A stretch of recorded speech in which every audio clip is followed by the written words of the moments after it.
Welcome to the timeline of Phoenix Suns channel. My name is Mike. I'm here with Sam. What's up? Today we're going to talk about something that we're interested in, and that's whether or not James Jones deserves to be Executive of the Year. Sam, I know you have an opinion on this. What do you think? Well, I think every Suns fan has an opinion on it. Obviously, I think he is. And look, I understand that we're a Phoenix Suns channel, so people who aren't Suns fans, maybe they find this video and they want to hear a proper reason why this doesn't just be us being biased. What I would say, Mike, is I think it's important to start with the fact that although I think James Jones is Executive of the Year this year, that everything he's done has been very clearly part of a longer 2-year process, a 2-year process that has worked out at every turn phenomenally for the Suns, including a lot of deals that throughout this process have been panned by the national media, have been panned by various fans, Suns fans included, panned by even people like us. And that goes back to mixing up Marshawn Brooks and Dylan Brooks, which led you to swapping Ariza for Kelly Oubre. It goes back to trading TJ Warren for cash, which people still bring up today, and then spending that cash on Ricky Rubio, Devin Booker's first competent point guard in years, who he had last year. And it goes back to things like trading Jarrett Culver, who to this point has done nothing in the NBA, for 2 rock solid role players in Cam Johnson and Dario Saric, who've been fantastic for the Suns this season. So right there should show you the value of the process. This has been a 2-year process. But now let's fast forward to this season. This is a 1-season award, and I think James Jones is Executive of the Year because the Suns have the biggest differential of any team in the NBA this year, of the biggest improvement when you actually look at their winning percentage. Chris Paul, who he went out and got this year, was the biggest move, a move that much of the Suns fan base even panned at the time and has turned out fantastic. He plucked Jay Crowder off a team that went to the finals, got him to come to Phoenix, choosing over like 10 different teams by Jay Crowder's own representation of what happened. He found Campaign in a literal scrap heap in the G League, turned him into one of the better backup point guards in the NBA. I think you look at basically every, and I say basically because there may be an exception, but I think you look at basically every move James Jones has made for the Suns this season. It's been fantastic. Furthermore, I think the Suns should be, if they're not, the talk of the league. It's a fantastic story, what James Jones has done with the Suns, and he's faced more adversity than every other GM in the league to this point. I think he's clearly executive of the year. If they gave an award just for how well they deal with an NBA owner, I think James Jones would have earned it just by that alone. And I think you can go down the roster. Obviously, the Chris Paul trade was huge, and that's the most important thing that he's done. But even if you go all the way down the line, you look at Langston Galloway, Etuan Moore, guys that signed for minimum deals, even Frank Kaminsky, who's somehow turned into a valuable NBA player over stretches this season. All of those moves are pretty interesting, and he's done a good job doing them. But when it comes to Executive of the Year, the people who vote really only care about the top things that happen in the NBA. It's always the teams that trade for stars. And yes, Chris Paul is obviously a star, but my counterpoint to you is Sean Marks essentially traded Karis LeVert and a jar full of pennies for James Harden, who recently won MVP. My thought is these guys always vote for that kind of guy. They vote specifically for the GM that made the massive deal. The one that, honestly, for a lot of the writers, the one that gave them the most content to write about. So what do you think about that?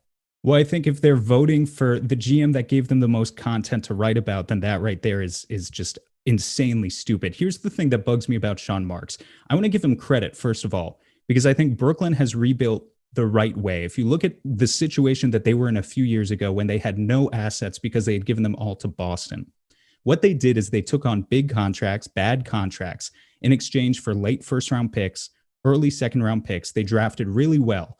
Guys like Spencer Dinwiddie, Jared Allen, Karis LeVert, you know the story.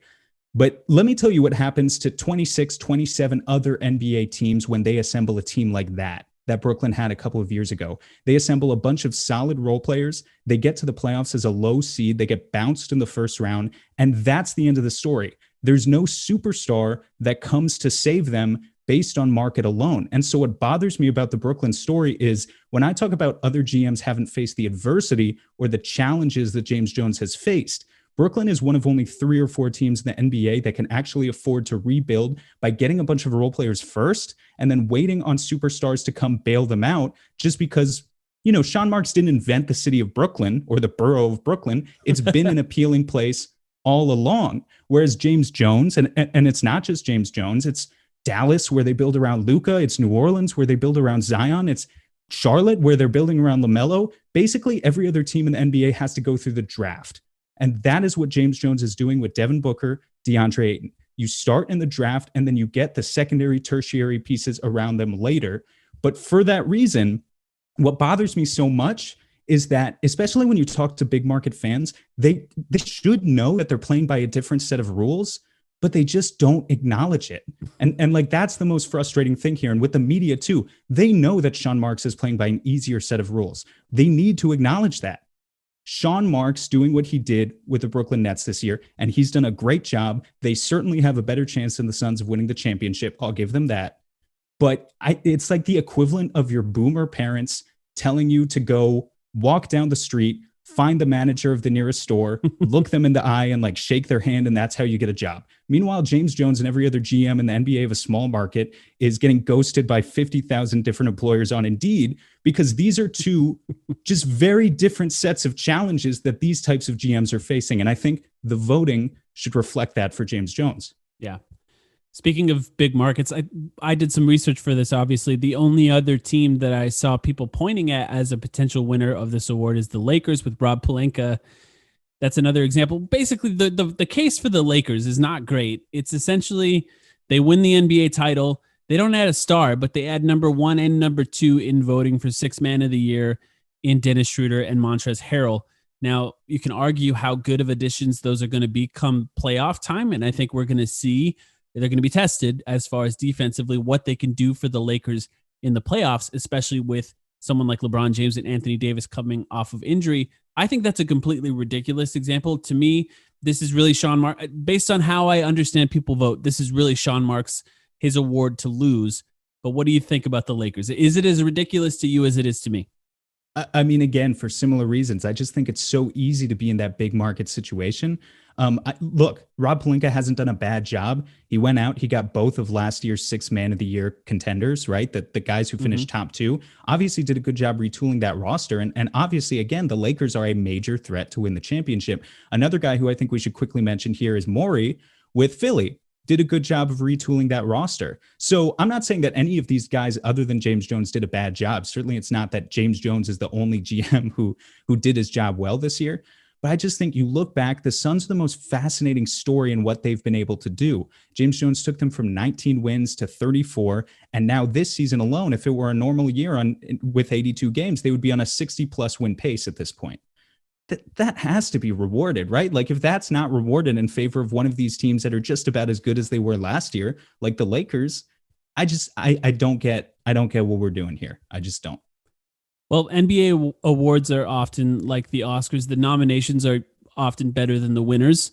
Do you think that James Jones will win? Because I'll tell you right now, I doubt it, but I think you've made a strong case that he deserves it. But do you think it will happen?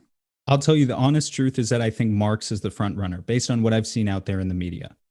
And furthermore, I think I haven't done the research into looking at the history behind this, but I think Monty Williams is a very well-liked, well-respected guy around the league. He's going to be one of the front runners for Coach of the Year. Similar to the Oscars that you just brought up, I think it's one of those things where kind of two guys cancel each other out. If you've got two guys from the same movie competing in the same field, it's like they cancel each other out.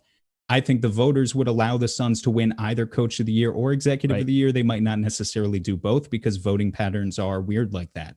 But I think James Jones has a much more clear-cut case where I think it's obvious for Executive of the Year that it should be him. Coach of the Year, you could argue that it's like, maybe Quinn Snyder deserves it or someone else deserves it. I could see other guys. For Executive, I just don't think it's close.